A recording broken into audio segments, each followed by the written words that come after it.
புன்னமர பூவு பாருங்க, எவ்வளோ காணம் உதிர்ந்துருக்கு.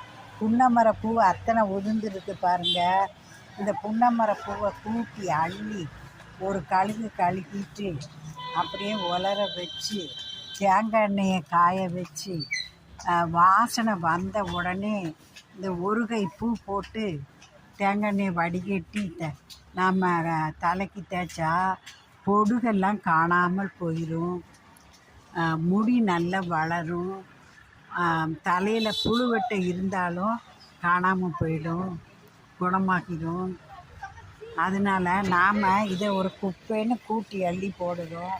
ஆனால் பாருங்கள், இந்த புன்னமர பூவில் இத்தனை மருத்துவ குணம் இருக்குது. புன்னமரம் அதிக ஆக்சிஜனை வெளியிடக்கூடியது. அதனால் உங்கள் வீட்டு வாசல் முன்னால் புன்னமரம் வளர்த்துங்க, மிகவும் நல்லது.